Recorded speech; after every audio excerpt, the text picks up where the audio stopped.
Avant le temps, avant la lumière, avant même l'existence, il y avait le Verbe. Une pensée divine, un plan éternel, qui allait donner naissance à la plus extraordinaire des sagas, l'histoire de l'humanité. Une histoire tissée de mystères, de merveilles, de chutes et de rédemption, dont les racines plongent dans l'infini et dont le point culminant est un amour inconditionnel. Aujourd'hui, nous allons parcourir ensemble ce récit fondateur, tel que la Bible nous le révèle, depuis les murmures de la création jusqu'à l'éclat d'une lumière nouvelle, Jésus. Au commencement, Dieu créa les cieux et la terre. La terre était informe et vide, et les ténèbres couvraient la face de l'abîme. Alors, la voix de Dieu résonna. « Que la lumière soit !» Et la lumière fut.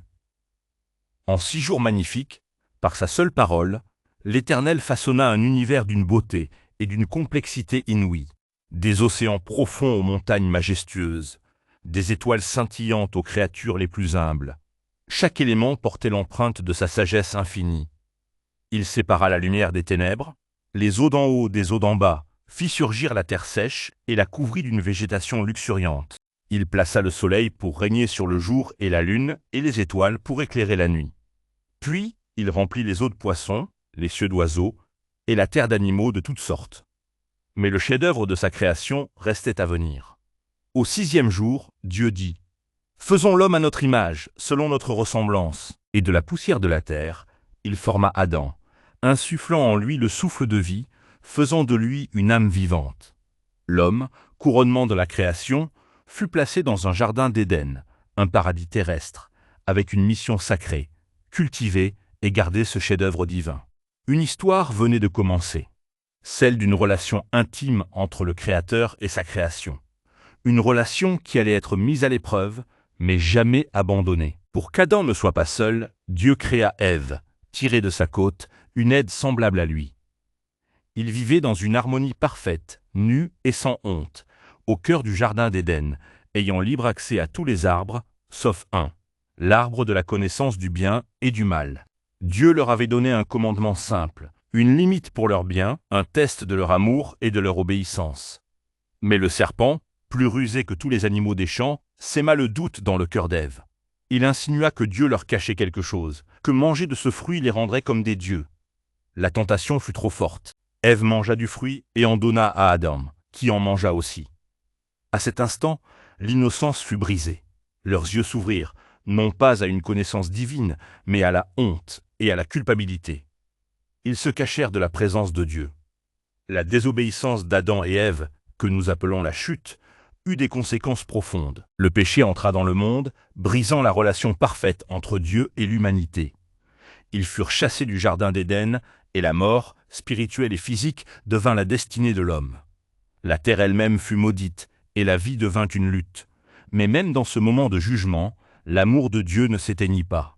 Il fit des vêtements de peau pour Adam et Ève, et prononça une première prophétie de rédemption, annonçant qu'un jour, la descendance de la femme écraserait la tête du serpent. Une lueur d'espoir brillait déjà dans les ténèbres de la chute, annonçant un plan divin pour restaurer ce qui avait été perdu. L'histoire de l'humanité, marquée par la désobéissance et la séparation, était en marche vers son point culminant, vers l'accomplissement de la plus grande des promesses. Après la chute, le péché se répandit comme une ombre sur la terre. L'histoire de Caïn et Abel, le premier meurtre, témoigne de la profondeur de la corruption humaine. La violence et la méchanceté devinrent si grandes que Dieu, dans sa justice, dut purifier la terre par le déluge, épargnant seulement Noé et sa famille, un nouveau commencement pour l'humanité. Mais même après le déluge, l'orgueil humain se manifesta à nouveau avec la tour de Babel, où les hommes tentèrent d'atteindre le ciel par leurs propres moyens, entraînant la confusion des langues et la dispersion des peuples. Pourtant, au milieu de cette spirale de désobéissance, Dieu, dans son amour inconditionnel, ne cessa de poursuivre l'humanité. Il choisit un homme, Abraham, et lui fit une promesse extraordinaire. De lui naîtrait une grande nation, et toutes les familles de la terre seraient bénies en lui.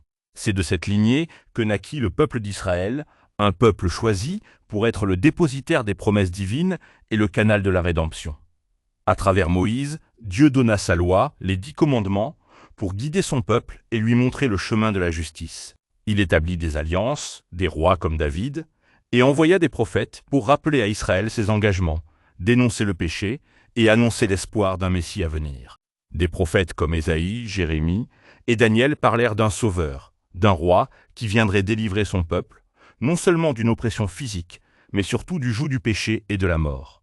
Ils décrivirent un règne dont le règne n'aurait pas de fin. L'attente grandissait. Le monde soupirait après cette promesse divine, cette lumière qui percerait les ténèbres du péché et de la mort. Et puis, dans la plénitude des temps, la promesse se réalisa.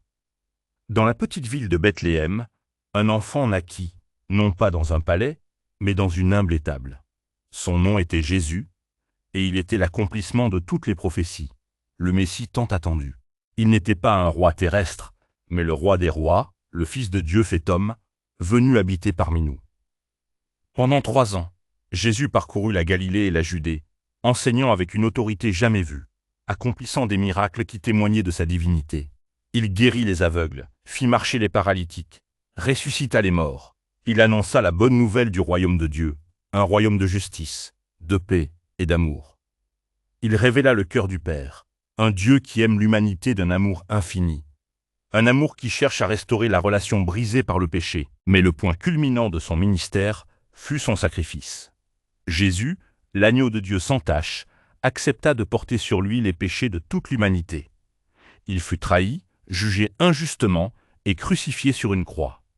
Un acte d'amour suprême où la justice divine et la miséricorde infinie se rencontrèrent. Sur la croix, il s'écria « Tout est accompli ». Il avait payé le prix de notre rédemption, ouvrant un chemin nouveau et vivant vers Dieu. Mais l'histoire ne s'arrête pas là. 3 jours après sa mort, Jésus ressuscita d'entre les morts, vainqueur du péché et de la mort. Sa résurrection est le fondement de notre foi, la preuve que la vie triomphe de la mort, que l'amour triomphe de la haine. Il apparut à ses disciples pendant 40 jours, leur donnant des instructions et les préparant à la mission. Puis, il monta au ciel, s'asseyant à la droite du Père, d'où il reviendra un jour pour établir son règne éternel. L'histoire de l'humanité, depuis la création jusqu'à Jésus, est le récit d'un Dieu qui ne cesse d'aimer, de chercher et de sauver. C'est l'histoire d'un plan divin qui se déroule à travers les âges, culminant en Jésus-Christ, le Sauveur du monde. Son sacrifice et sa résurrection ont ouvert la porte à une nouvelle alliance, une nouvelle relation avec Dieu, accessible à tous ceux qui croient. Cette histoire n'est pas seulement un récit du passé, c'est une réalité vivante qui continue de transformer des vies aujourd'hui. C'est l'invitation à chacun de nous à faire partie de cette histoire éternelle, à accepter le don de la vie éternelle offert par Jésus et à vivre dans la lumière de sa vérité.